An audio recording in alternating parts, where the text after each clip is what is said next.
ನೋಡಮ್ಮ, ಯಾರಿಗೆ ನೀನು ಯೋಚನೆ ಮಾಡೋ ರೀತಿ ಬುದ್ಧಿ ಇಲ್ಲ, ಜ್ಞಾನ ಇಲ್ಲ, ಇಂಥವ್ರು ಮಾತ್ರ ನೀನು ಯೋಚನೆ ಮಾಡೋಂಥವ್ರು. ಯಾರೋ ನನಗೇನೋ ಅವಮಾನಿಸಿದ್ರು, ಯಾರೋ ನನಗೆ ಹೀಯಾಳಿಸಿದ್ರು, ಈ ರೀತಿ ಎಲ್ಲ ಯೋಚನೆ ಮಾಡ್ತಾ ಇದೆಯಲ್ಲ, ಖಂಡಿತವಾಗ್ಲೂ ಹೇಳು ನೀನು. ಆ ಹೀಯಾಳಿಸೋಂಥವ್ರಿಗೆ ಬೆಲೆ ಕೊಡ್ತೀಯಾ? ನಿನಗೆ ನಿನ್ನ ಮೇಲೆ ನಂಬಿಕೆ ಇಲ್ವಾ? ಶಕ್ತಿ ಚೈತನ್ಯ ಇಲ್ವಾ? ಬುದ್ಧಿ ಇಲ್ವಾ? ನೀನು ಓದಿಲ್ವಾ? ದಡ್ಡಿನ ನೀನು? ಅವಿವೇಕಿನ ನೀನು?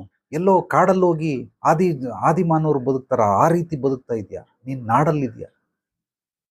ಅವ್ರಿಗೆ ಯಾಕೆ ನೀನು ಆದ್ಯತೆ ಮಾನ್ಯತೆ ಕೊಡ್ತೀಯಾ? ಒಂದು ಚೆನ್ನಾಗಿ ತಿಳ್ಕೊ. ಈ ನರಿ ಕತೆ ಕೇಳಿದಿಲ್ಲ, ಹಣ್ಣು ಎಟಕ್ಲಿಲ್ಲ ಅಂತ ಅಂದ್ಬಿಟ್ಟು ಅದು ಹುಳಿ ಇದೆ ಹುಳಿ ಇದೆ ಅಂತೇಳಿ ಎಲ್ಲ ಪ್ರಾಣಿ ಪಕ್ಷಿಗಳಿಗೂ ಹೇಳ್ಕೊಳ್ತಾ ಬರುತ್ತೆ.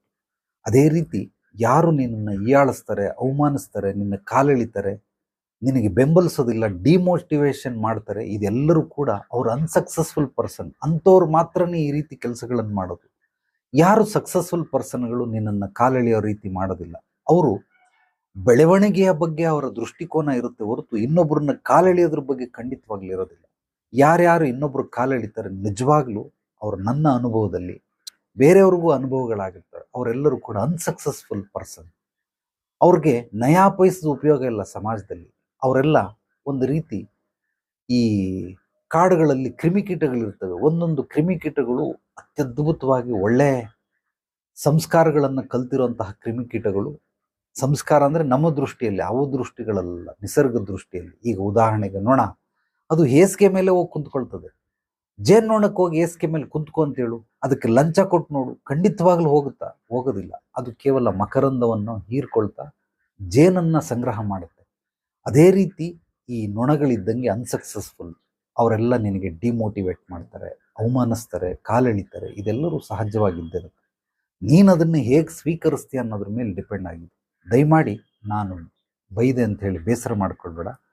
ಆ ಬೈಗುಳ ನನ್ನ ತೇವಲಿಗೋಸ್ಕರ ಅಲ್ಲ, ಖಂಡಿತವಾಗ್ಲೂ ನಿನ್ನೊಳಗಡೆ ಇರುವಂತಹ ಅಜ್ಞಾನವನ್ನು ನಾನು ಸುಟ್ಟಾಕ್ಬೇಕಾದ್ರೆ ಬೆಂಕಿಯನ್ನು ಹಚ್ಚಲೇಬೇಕಾಗುತ್ತೆ. ನಾನು ಅದನ್ನು ಕತ್ತರಿಸ್ಬೇಕಾದ್ರೆ ಕತ್ತರಿಯನ್ನು ತಗೊಳ್ಳೇಬೇಕಾಗುತ್ತೆ. ಆದ್ದರಿಂದ ಈ ರೀತಿ ಹೇಳಿದೆ. ನೀನು ಚೆನ್ನಾಗಿ ಯೋಚನೆ ಮಾಡಿ ನೋಡು. ನಿನಗೆ ಸಪೋರ್ಟ್ ಮಾಡೋರನ್ನ ನೀನು ಪ್ರೀತಿಸ್ತಾ ಇಲ್ಲ, ಆದರೆ ನಿನಗೆ ಅವಮಾನಗೊಳಿಸೋರನ್ನ ನೀನು ಗಮನ ಕೊಡ್ತಾ ಇದೆಯಾ. ಇವ್ರಿಗೆ ಗಮನ ಕೊಡೋ ಜಾಗದಲ್ಲಿ ಅವ್ರನ್ನ ಗಮನ ಕೊಡ್ತಾ ಇದೆಯಾ. ಆದ್ದರಿಂದ ಅದನ್ನೆಲ್ಲ ಬಿಟ್ಬಿಡು, ಇವತ್ತಿಗೆ ಅಂತ್ಯಗೊಳಿಸಿ. ಅವರೆಲ್ಲ ಅನ್ಸಕ್ಸಸ್ಫುಲ್ ಪರ್ಸನ್. ಅವ್ರ ಜೊತೆ ನಿನ್ನ ಒಡನಾಟ ಆಗಲಿ, ನಿನ್ನ ಗಮನ ಆಗಲಿ, ಅಥವಾ ಅವ್ರ ಜೊತೆ ನೀನು ಯಾವುದೇ ರೀತಿ ಸಂಪರ್ಕದಲ್ಲಿರಬೇಡ. ಅವ್ರು ಮತ್ತೆ ಜೀವನದಲ್ಲಿ ಸಿಗದೇ ಬೇಕಾಗಿಲ್ಲ. ಅಂಥವ್ರು ಅನಾವಶ್ಯಕ ಜೀವನಕ್ಕೆ. ಬಿಟ್ಬಿಟ್ಟು ನಾನು ಹೇಳೋ ರೀತಿಯಲ್ಲಿ ನಿನಗೆ ಇಷ್ಟವಾದರೆ ಮಾತ್ರ ಅದನ್ನು ನೀನು ಫಾಲೋ ಮಾಡು. ಇಲ್ಲಾಂದರೆ ಬಿಟ್ಬಿಡಮ್ಮ, ಏನು ತೊಂದರೆ ಇಲ್ಲ.